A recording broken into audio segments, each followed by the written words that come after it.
Je passe la parole maintenant à Virginie Lefebvre qui va nous parler du Liban. Juste une petite précision, on me fait passer le message, il faudrait rapidement vous faire remarquer pour les personnes, enfin vous pouvez vous faire remarquer de différentes façons, mais notamment pour ceux qui ont besoin d'un test PCR avant de partir, de vous rapprocher de la haute direction et des hautes instances de la Fondation pour préciser que vous aurez besoin d'un test PCR avant de partir. Un vrai ou un faux, mais en tout cas un test. Voilà. Virginie, à toi la parole. Merci Sébastien.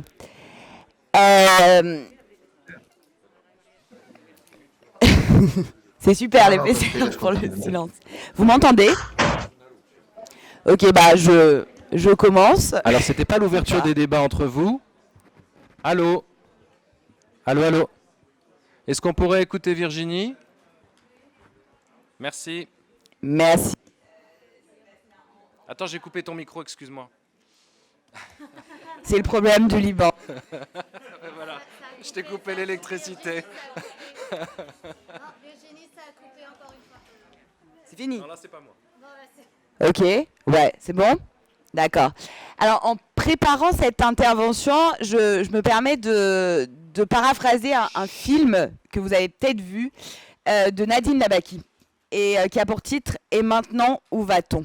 Et voilà la grande question qu'on se pose au Liban et que moi, je me pose particulièrement 8 ans, 9 ans après ma première rencontre avec la FACM à Volos. Donc, il y a 8-9 ans, je vous disais...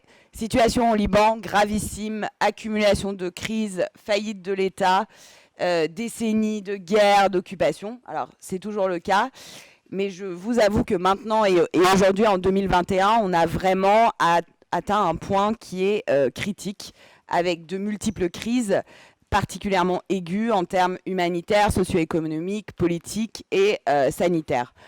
Je ne vais pas être exhaustive sur ce qui s'est passé depuis 10 ans et sur les détériorations, mais j'aimerais insister particulièrement, évidemment, sur la crise syrienne au Liban, mais aussi, très rapidement, passer sur les explosions du port de Beyrouth, la crise socio-économique et, de façon accessoire, sur la pandémie Covid-19, qui méritera plus de réflexion, mais je sais qu'Alex parlera de cette question cet après-midi. Donc, au-delà des 10 ans, on parle de 2 années très difficiles pour le Liban, 2019-2021. Sur la question de la pauvreté, depuis 10 ans et même avant, on parlait de poche de pauvreté au Liban. C'était frappant pour tous ceux d'entre vous qui sont venus à Beyrouth. On avait des quartiers très riches et puis des poches de pauvreté dans les banlieues, les régions rurales. Maintenant, la pauvreté, c'est un phénomène national et on voit des personnes en situation de rue partout au Liban, à Beyrouth. Cette vulnérabilisation, elle touche les populations en exil, les réfugiés, on a parlé des réfugiés palestiniens, mais aussi les réfugiés syriens, mais elle met aussi les Libanais sur le chemin de l'exil, avec une fuite très importante des Libanais et des Libanaises vers l'étranger pour avoir des opportunités professionnelles. On a aussi des chiffres qui prouvent tout ça. Je ne vais pas vous abreuver de chiffres, mais selon les derniers rapports, 3 millions de Libanais se retrouvent maintenant sous le seuil de la pauvreté. La population nationale, c'est 4 millions. Et selon les dernières études des Nations Unies et selon ce qu'on voit aussi sur le terrain, on a plus de 90% des réfugiés syriens qui vivent dans une extrême pauvreté. Les 300 000 travailleurs domestiques migrants, les 250 000 réfugiés palestiniens font face aux mêmes conditions. Donc c'est assez grave. Je ne vais pas vous donner un cours d'économie, même si la situation au Liban le mériterait, mais je voulais vous donner quelques données pour vous expliquer à quoi ça ressemble au quotidien. Au-delà du taux de chômage qui est galopant, qui l'a été depuis 10 ans, mais là qui l'est vraiment particulièrement, on a une inflation très importante au Liban et on a une dévaluation de la livre libanaise sur le marché noir qui est inégalée, à part le cas du Venezuela et dans une autre mesure de l'Argentine. Je vais vous donner un exemple, parce que c'est le plus simple, l'exemple. Avant, un ticket de bus à Beyrouth, ça coûtait 1500 livres libanaises, l'équivalent d'1 $. Maintenant, un ticket de bus à Beyrouth, qui est le moyen utilisé par tout le monde, c'est 25 000 livres libanaises. Sachant que, évidemment, le salaire moyen n'a pas augmenté. Comment les gens font concrètement? Endettement, système D, diaspora, très difficile. Très, très difficile. La Banque mondiale, c'est pas ma citation préférée, mais je pense quand même que la Banque mondiale le dit, c'est important. La Banque mondiale nous dit que la crise au Liban, la crise socio-économique, fait partie des 10 crises les pires depuis 150 ans, voire est en train de devenir la pire crise. Je voulais parler 30 secondes des explosions, parce que c'est un trauma collectif pour nous, au Liban, pour tout le monde. Et c'est particulièrement difficile. Alors, en raison des impacts que ça a eu, on a eu 214 personnes qui sont décédées, 6500 blessés. Mais c'est aussi difficile parce qu'on n'a pas de justice pour les victimes des explosions et pour leurs familles.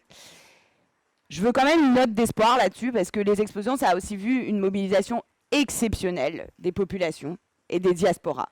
Alors, ça souligne les failles de l'État. Comme toujours, c'est la société civile qui se mobilise.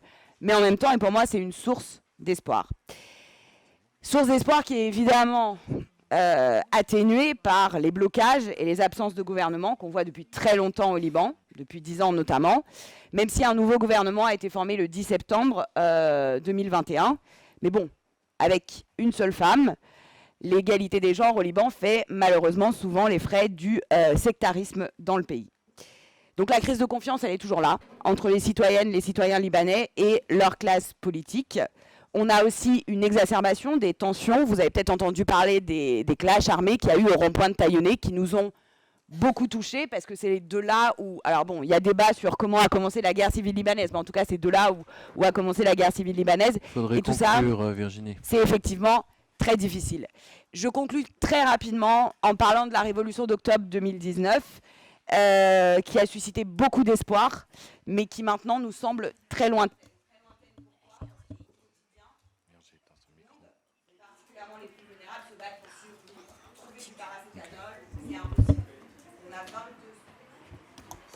On a trouvé du paracétamol, c'est très difficile, on a 22 heures de coupure d'électricité par jour. Les hôpitaux publics ferment parce qu'il n'y a pas d'eau. Donc c'est très difficile de garder l'espoir malgré les révolutions. Et donc maintenant où on va, au-delà de l'espoir de la société civile, moi j'ai envie de vous dire, on va plus loin, j'espère qu'on va plus loin, grâce à votre solidarité et à la solidarité internationale. On n'a pas besoin de charité, on n'a pas besoin de néocolonialisme. Ce dont on a besoin, c'est que tout le monde continue à parler du Liban, continue à se mobiliser avec nous pour qu'on puisse, enfin, on l'espère, changer le système, mais aussi s'assurer que tout le monde vive dignement, incluant évidemment nos sœurs et nos frères palestiniennes, palestiniens, syriennes, syriens, mais aussi les Libanaises et les Libanais.